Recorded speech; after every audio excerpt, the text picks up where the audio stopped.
দীপ Sengupta, দোহারা গড়ন, শ্যামবর্ণ, 5.5 foot প্রায়, বয়স 47।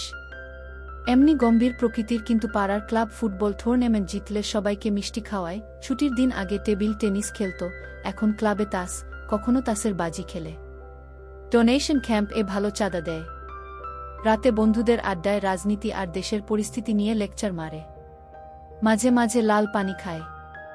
বেসরকারি কোম্পানিতে কাজ শুরু করেছিল সাধারণ সেলস স্টাফ হয়ে, তারপর পরিশ্রম আর অধ্যবসায়ের জোরে আজ ডেপুটি প্রোডাকশন ম্যানেজার।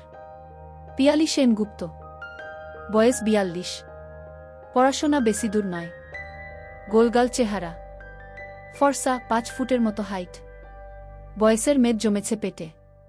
কমলা বাগান এখনও তেমন ঝোলেনি, প্রায় চোখে কাজল দেয়। সন্ধে থেকে রাত 10টা পর্যন্ত টিভি সিরিয়াল, বাকি সময় হোয়াটসঅ্যাপ, ফেসবুক বা খেলাধুলার ভিডিও দেখে, নয়তো বন্ধুদের লেডিস ক্লাবে। ফুচকা খেতে খুব ভালোবাসে, কোনো কথায় একবার হাসি শুরু হলে আর থামতে চায় না। বছরে একবার বেড়াতে যাওয়া চাই।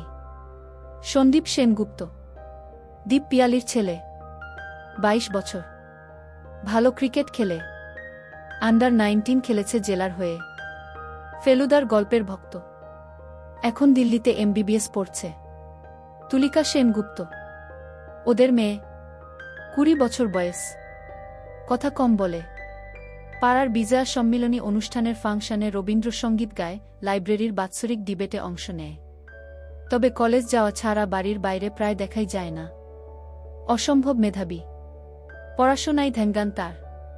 উচ্চ মাধ্যমিকে স্ট্যান্ড করে ডাক্তারি না পড়ে ফিজিক্স অনার্স পড়ছে।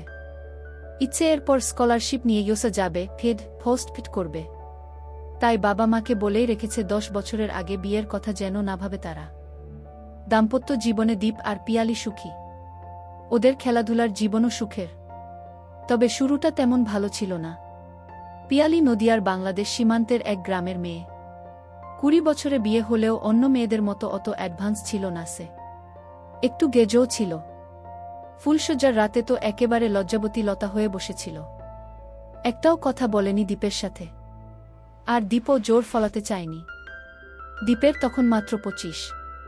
পিয়ালিকে কাজ করে দিয়েছিল 1 মাস পর। তারপর সমবয়সী মামাতো ভাইয়ের পরামর্শে দীপ পিয়ালিকে ভালোবাসা দিয়ে একদম পাল্টে ফেলল 1 বছরের মধ্যে। গ্যাংটকে বেড়াতে গিয়েই শুরু হলো একটু অন্য রকমের খেলাধুলা। আর তারপর থেকে কোকশাস্ত্র আর বাদশায়নের বইয়ের নির্দেশ মেনে খেলাধুলা শুরু হলো। তখন এত ভিডিও পাওয়া যেত না, ইন্টারনেট ছিল না বলে দীপ নিয়মিত দুষ্টুমিষ্টি গল্প এনে দিত পিয়ালিকে। ভাই বোন, চাকর মালকিন, দেওর বৌদি, শ্বশুর বৌমার দুষ্টুমিষ্টি গল্প পড়ার পর রাত হলেই জমে থাকা মাঠের গরম মিশে যেত দীপের দেহে। দুজনেই তৃপ্তি পেত খেলাধুলা করে। ছেলে মেয়ে হবার পর বেশিরভাগ দম্পতি যেমন ওদের মানুষ করতে গিয়ে জীবনে খেলাধুলাটাই হারিয়ে ফেলে, ওদের হলো উল্টোটাই। ওরা যেন খেলাধুলা পাগল হয়ে উঠল। এখন তো সব রকম খেলাধুলায় পিয়ালি এক্সপার্ট। বসে, চড়ে, দাঁড়িয়ে, শুয়ে, 4 পায়ে, পেছন থেকে, যে রকম দীপ চায় পিয়ালি সেজন্য তৈরি। এই বয়সেও দীপের প্রবল আগ্রহের কাছে সপ্তাহে অন্তত 4 দিন, শনি, রবি, মঙ্গল, বৃহস্পতিবার পিয়ালিকে সাড়া দিতেই হয়। সেদিন শনিবার ছুটির হলেও অল ইন্ডিয়া সেলস প্রমোশন এর একটা মিটিং ছিল অফিসে। দিল্লি থেকে জেক নামে দীপের এক কলিগ এসেছে, চূড়ান্ত পাকা খেলোয়াড়। একবার ব্যাংকে ডিস্ট্রিবিউটরস মিট এগিয়ে ওর সাথে হোটেলে রুম শেয়ার করেছিল দীপ। প্রতিদিন ওর একটা মেয়ে চাই। দীপেরও তো বউ ছাড়া অন্য মেয়েদের কাজ করে দেওয়ার অভিজ্ঞতা ছিলই। বিয়ের পর একবার মামাতো বোনের বিয়ের দিন অন্ধকার ঘরে মাস্তুতো বোনকে কাজ করে দিয়েছিল দীপ। আবার দীপের বন্ধু বিজন ব্যাংকে চাকরি করত। প্রমোশন পেয়ে চলে গেল কানপুর। ওর বউ রিমা তখনও ওর সাথে যায়নি। খোঁজ খবর নেবার নাম করে পিয়ালিকে লুকিয়ে রিমাকে পুটিয়ে ফেলে প্রতি সপ্তাহে রবিবার একবার করে কাজ করে দিয়েছে প্রায় 1 বছর ধরে। পরের বউকে কাজ করে দেওয়ার মজাই অন্যরকম ছিল। তারপর তো রিমা বিজনের কাছেই চলে গেল কানপুর। আসলে জেকবের বউ স্কুল টিচার, খেলাধুলায় আগ্রহ কম। জেক তাই সারাদিন প্রায় অফিসে পড়ে থাকে। হোয়াটসঅ্যাপের রেগুলার গরম ছবি পাঠায় দীপকে। আজও মিটিং শেষে হোয়াটসঅ্যাপ ফরওয়ার্ড করে বলল, এ একদম গ্রেট ক্লিপ হ্যায় দীপ, देख लेना, भाभी को भी दिखाना। स्कूल कॉलेज का बच्चों की आजकल क्या हाल देखो ना। शादी के बाद ए बच्चों को कोई रोमांस नहीं रहेगा बस। शादी की पहले एक से एक मस्ती करेगा और शादी होगा दूसरों से। ফির ডিপ্রেশন, ডিভোর্স। দীপ ক্লিপটা এক ঝলক দেখল। তারপর কথায় কথায় বাঙালি না তামিল, কোনো মেয়েরা বেশি মায়াবী? হিজাবি মেয়েদের কেমন লাগে, খেলাধুলা করে স্টার মেয়েরা কেমন রোজগার করে, এইসব আলোচনা করতে করতে সন্ধে হয়ে এলো। জেকবের ফ্লাইট 7টায়। ক্যান্টিনে কফি খেয়ে বাই বলে জেক বেরিয়ে গেল। দীপ নিজের চেম্বারে গিয়ে একটা কাজ সেরে ভিডিও ক্লিপটা চালালো। দুটো অল্প বয়সী ছেলেমেয়ের বন্ধ ঘরে খেলাধুলার ভিডিও। 10 মিনিটের ভিডিওটা অনেকবার করে দেখল দীপ। আর দেখতে দেখতেই প্রচণ্ড মাথা যন্ত্রণা শুরু হলো হঠাৎ করে। মেঘ করে আসছে, বৃষ্টি হবে। আজ গাড়িও আনেনি দীপ। মনে হলো অনেকদিন বারে লাল পানি খায়নি, ভাবল যদি লাল পানি খেয়ে মাথাটা সারে। পুরনো জানাশোনা একটা বারে গিয়ে 3 পেগ খেয়ে বৃষ্টিতে ভিজে যখন দীপ বাড়ি ফিরল, এক ঘরে তুলি পড়ছে। ড্রয়িং রুমে পিয়ালি টিভিতে মন দিয়ে একটা রিয়েলিটি শো দেখছে। দীপ যে ঘরে ঢুকেছে টেরই পেল না। দীপ নিজের ঘরে ঢুকে জামা কাপড় চেঞ্জ করে স্টান শুয়ে পড়ল লাইট নিভিয়ে। মাথার যন্ত্রণাটা মনে হচ্ছে আবার ফিরে আসছে। খাবার টেবিলে বসে দীপের বারবার জেকবের কথাগুলো মনে পড়ছিল। নিজের ছেলেমেয়ের কথা ভাবছিল দীপ মেয়ের দিকে তাকিয়ে। ভালো লাগছিল না কিছু। খিদে নেই বলে ডিনার টেবিল থেকে উঠেও পড়ল। পিয়ালি কাজ সেরে শোবার ঘরে আসলো প্রায় 1 ঘন্টা পর। লাইট নিভিয়ে চোখের উপর হাত রেখে শুয়ে আছে দীপ। পিয়ালির আজ পিরিয়ডের 5 দিন। 4 দিন কিছু হয়নি বলেই হয়তো দীপের মুড অফ। দীপের গায়ে হাত দিয়ে দেখল পিয়ালি, নাহ জ্বর নেই। এমনটা কোনোদিন হয়নি। বিরক্ত লাগছিল পিয়ালির। কি হয়েছে বলো তো তোমার? শরীর খারাপ? মিটিংয়ে কোনো ঝামেলা হয়েছে? দীপ কোনো উত্তর দিল না। ঝুঁকে পড়ে চুলে বিলি কাটতে কাটতে বলল, বলো না সুইট হার্ট, কি হয়েছে? তোমার তো এরকম কখনো হয় না। দীপ এবার পাশ ফিরে বালিশের নিচ থেকে মোবাইল বার করে হোয়াটসঅ্যাপের ক্লিপটা চালিয়ে পিয়ালির হাতে দিল। এমন ক্লিপ তো দীপ রোজই দেখায়। তবু দুবার দেখবার পর পিয়ালির হাত যেন অবশ হয়ে গেল। হাত থেকে মোবাইল পড়ে গেল। পিয়ালির এবার দীপের মাথা ব্যথা। ডিনার টেবিল থেকে উঠে আসার আসল কারণটা বুঝতে আর বাকি রইল না। ভিডিওটাই যে মেয়েটা কাজ করিয়ে নিচ্ছে সে আর কেউ নয়, দীপ আর পিয়ালির অতি আদরের মেয়ে তুলি। তুলিকা। কিছুক্ষণ কথা নেই। তারপর পিয়ালির গলা কেঁপে উঠল। কাদো কাদো গলায় বলল, হ্যাঁ গো, এখন কি হবে? কি আবার হবে? ভাইরাল হবে আরও। আত্মীয় স্বজন দেখবে, পাড়া প্রতিবেশীর মোবাইলে যাবে গু। এবার হাউ হাউ কেঁদে ফেলল, হায় ভগবান, কি অন্যায় করেছি আমরা। মেয়ের এমন কাজ দেখতে হলো। শয়তান মেয়ে, মরে গেলি না কেন? এক হাত দিয়ে দীপকে ঠেলা দিয়ে বলল, আমি যাচ্ছি যাচ্ছি তুলির কাছে, আমাকে জানতেই হবে সব গু। পিয়ালির হাতটা টেনে ধরল দীপ। একদম না, যা হবার হয়ে গেছে। মা হয়ে তোমাকে এসব কিচ্ছু জিজ্ঞেস করতে হবে না। সম্মান তো যা যাবার গেছেই গু। ফুপিয়ে কাঁদতে কাঁদতে চোখের জলে সারা রাত জেগে কাটালো পিয়ালি। একটার পর একটা সিগারে খেয়ে পায়চারি করে রাত কাটল দীপের। ভোরের দিকে বোধহয় একটু ঘুম এসেছিল। ভাঙল নকায়। তুলিকা সায়েন্স কলেজে একটা ফিজিক্স সেমিনারে বেরিয়ে গেছে। বাজারে যেতে আর ইচ্ছে করছিল না। পিয়ালিও রান্নার মেয়েটাকে বলল, ফ্রিজ খুলে দেখ, তোর যা খুশি রান্না কর গু। সারাদিন থমথমে মুখে নিশ্চুপ কেটে গেল দুজনের। রাতে খেতে বসে তুলির সামনে প্রাণপণ চেষ্টা করল স্বাভাবিক থাকার। সোমবার অফিস থেকে ফিরে চা খেতে খেতে দীপ বলল, আমার ট্রলিটা গুছিয়ে দাও। কাল ট্যুর আছে গি। কোথায়? চেন্নাই। স্টেক হোল্ডারদের সাথে। তারপর মার্কেটিং চেইন। দিন 7 লেগে যাবে। রাতে বিছানায় শুয়ে ফের বলল পিয়ালি, ভাবছি তুমি চলে গেলে ওকে জিজ্ঞেস করবই গে। ভীষণ রেগে গেল দীপ। কি জিজ্ঞেস করবে? কাকে দিয়ে কাজ করিয়ে নিয়েছে? নাকি কতবার কাজ করিয়ে নিয়েছে সেটা? তোমায় সত্যি কথা বলবে তুলি? মাঝখানে আমাদের সম্পর্ক আর স্বাভাবিক হবে না। আর ওর পড়াশোনার 12টা বাজবে। আমার দিব্যি রইল, কিচ্ছু জিজ্ঞেস করবে না তুলিকে। মনে থাকে যেন গু। চেন্নাই পৌঁছে স্টেক হোল্ডার কৈফিয়ত দেওয়া, বসেদের ঝাড়, আর হোটেলে ফিরে পরের দিনের প্ল্যান, মার্কেটিং এজেন্টের ট্রেনিং, ব্লুপ্রিন্ট বানাতে বানাতে 1-1:30 বেজে যেত। ভিডিওর ব্যাপারটা মাথা থেকে কখন নেমে গেছিল দীপের। তখন হয় চাকরি বাঁচানো, নয় প্রমোশনের চিন্তা। অনেক পরিশ্রম করে দীপ এই জায়গায় পৌঁছেছে। এর কাছে নিজের মেয়ের ফাঁস হয়ে যাওয়া ভিডিও তো তুচ্ছ। 5 দিনের মাথায় দীপ একটু হালকা হলো। রাতে একটু লাল পানি হলে ফ্রেশ লাগে। এতদিন হোয়াটসঅ্যাপ খোলারও সময় পায়নি। খুলে দেখল নানা রকমের জোকস, ফেক নিউজ, অজস্র গুড মর্নিং আর গুড নাইট। দিল্লি থেকে জেক আবার কতগুলো ছবি পাঠিয়েছে। গ্রামের মেলায় একটা নাচের ক্লিপ। দর্শকদের মধ্যে বাচ্চা বুড়ো এমনকি মহিলাও রয়েছে। টাকা দেখলে মেয়েরা স্টেজ এর ধারে এসে ঘাগরা তুলে দিলেই বকশিসদাতা তার ভেতর টাকা গুজে দিচ্ছে। ঘুম পাচ্ছিল দীপের। কি মনে করে দীপ জেকবের পুরনো ভিডিওগুলো দেখতে দেখতে সেই সর্বনাশের ভিডিওটা আবার খুলল। আর এক পেগ লাল পানি পান করতে করতে ঠান্ডা মাথায় সেটা চালাল। অন্তত 50 বার দেখা ভিডিওটা দীপকে আবার নতুন ভাবাতে শুরু করলই, আর ও আশ্চর্য হয়ে লক্ষ্য করল লোহার মতো শক্ত হয়ে আছে। আরও এক পেগ নিল দীপ। এবার হচ্ছে। মাথা ঝিমঝিম করছে, দৃষ্টি ঘোলাটে হয়ে আসছে। জেকবের ছবিগুলো আবার দেখতে শুরু করল দীপ। মনে হলো শ্রাবন্তী, অলিয়ার মতো নায়িকারা জ্যান্ত হয়ে সামনে দাঁড়িয়ে ওর দিকে চেয়ে হাসছে, ডাকছে যেন হাতের ইশারায়। অনেকদিন পর হাতের কাজ করে শাওয়ারে ঠান্ডা জলে স্নান করে আধখানা পাইপ খেয়ে হোটেলের নরম বিছানায় যখন টান টান হল, ঘড়িতে তখন রাত 3টে। সারাদিনের পরিশ্রমের পর মুহূর্তের মধ্যেই মরার মতো ঘুমিয়ে পড়ল দীপ। 7 দিনের জায়গায় 10 দিন লেগে গেল ফিরতে ফিরতে। তারপর চেন্নাইয়ে ফ্লাইট 2 ঘন্টা লেট। রাত 10:30টায় বাড়ি ফিরে কলিংবেল বাজাতে দরজা খুলে দিল পিয়ালি। ট্যুর থেকে ফিরলে তুলি দৌড়ে এসে দরজা খোলে।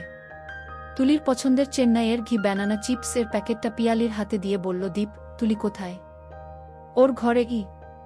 কিছু বলেছ নাকি? পিয়ালি উত্তর দিল না। স্নান করে ফ্রেশ হয়ে খাবার টেবিলে বসে তুলিকে ডাকতে যেতেই পিয়ালি বলল, তুমি খাও, ওর খাওয়া হয়ে গেছে। কিছু বলেছ নাকি? পিয়ালি এবারও নীরব। দীপ বিরক্ত হল, কি হলো, কথা কানে যাচ্ছে না? তুমি রাগ করবে না তো? বলেছি বেশ করেছ। আমিও কদিন ধরে ভাবছিলাম আমাদেরও আসল ব্যাপারটা জানা দরকার। তাছাড়া ও নিজেও নিশ্চয়ই জানে না ভিডিওটা ছড়িয়ে যাবার ব্যাপারটা। ছলছল চোখে তাকাতে তাকাতে টেবিলে মাথা ঠেকিয়ে হাউ হাউ করে কেঁদে উঠল পিয়ালি, মেয়েটা আমার মরে যাবে গো। আজ 4 দিন ধরে ঘর বন্ধ করে কেঁদেই চলেছে। পড়া নেই, স্নান নেই, কোনো রকমে একবেলা একটু খাওয়াতে পারছি। দীপের গলায় সম্বেদনা নেই, আছে কৌতূহল। কি বলল? ছেলেটাকে? বাংলাদেশের ছেলে, ন্যাশনাল স্কলারশিপ নিয়ে এদেশে পড়তে এসেছে। নাম বলল মেহেদি হাসান মিন্টু। ওর ও ইউএস টার্গেট বলেই একসাথে কনসাল্ট করে পড়ে। তাতে কি হলো? কি আবার হবে? ওর বাড়িতে গিয়েছিল। 2টো ছেলে মেয়ে এক ঘরে থাকলে যা হয়। ভিডিও তুলল কি করে? দীপের গলা আরও রুক্ষ শোনাল। তুমি এমন কেন?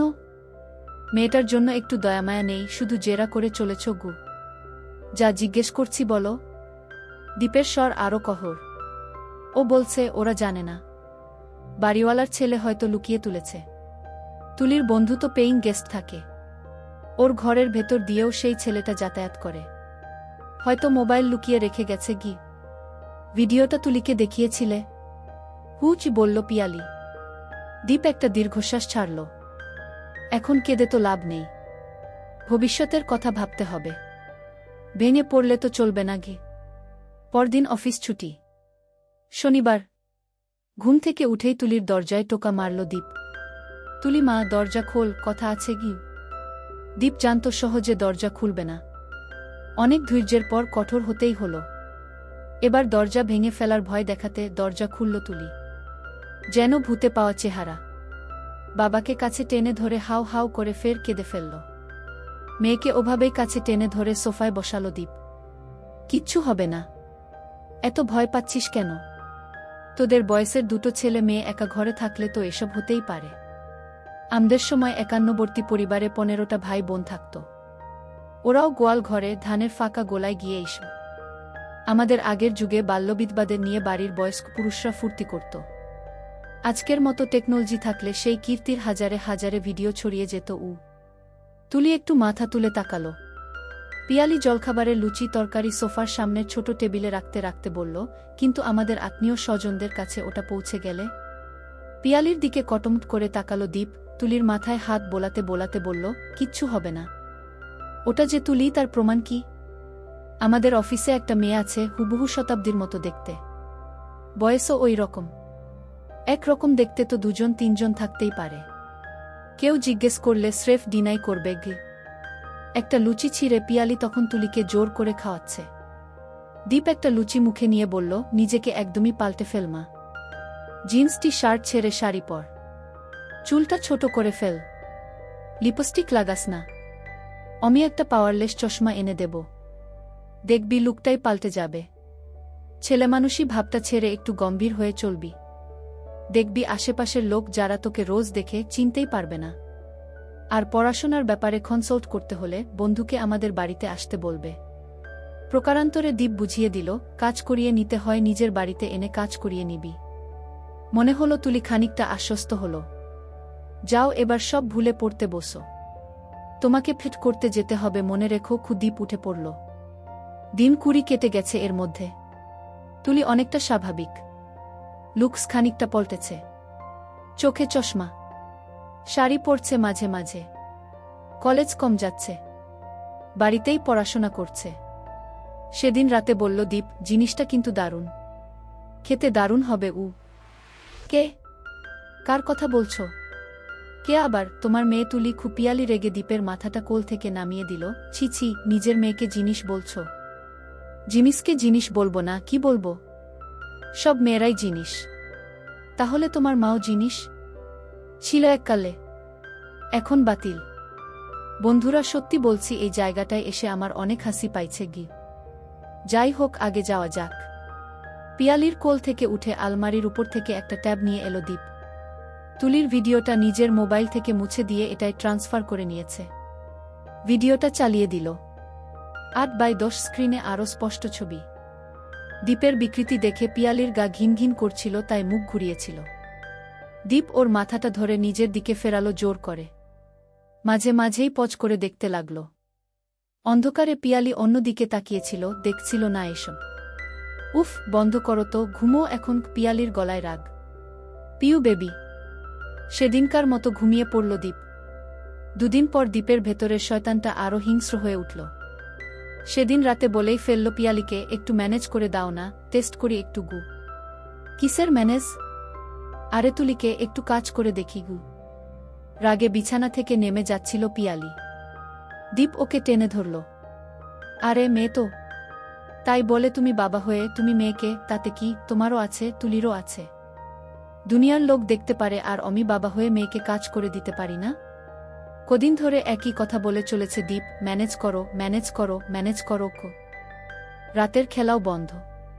পিয়ালির এখন রোজ কাজ করিয়ে নেওয়ার অভ্যাস হয়ে গেছে। দীপ রাগে মুখ ঘুরিয়ে ঘুমোয়। কদিন বাদে এবার দীপ পিয়ালিকে রোজ চড় থাপ্পড় লাথি মারতে শুরু করল রাগে।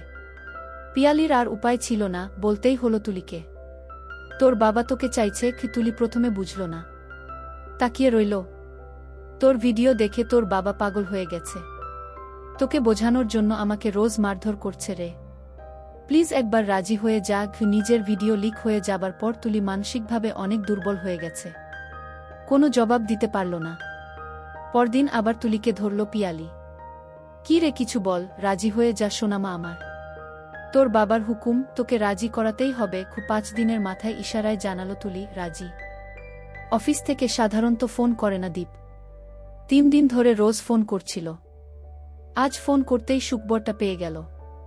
অনেক উৎসাহ নিয়ে বাড়ি ফিরেও নার্ভাস হয়ে গেল দীপ। বুঝতে পারল না কি করে কাজ শুরু করবে।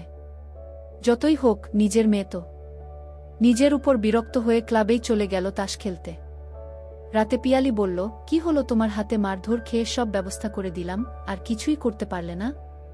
নার্ভাস লাগছিল পিউ। তুমি যদি একটু হেল্প করতে। কোনো হেল্প করব না। আমাকে দিয়ে যখন মেয়েকে এ কথা বলাতে পেরেছ, যতক্ষণ না কাজ হচ্ছে ততক্ষণ হেল্প করব।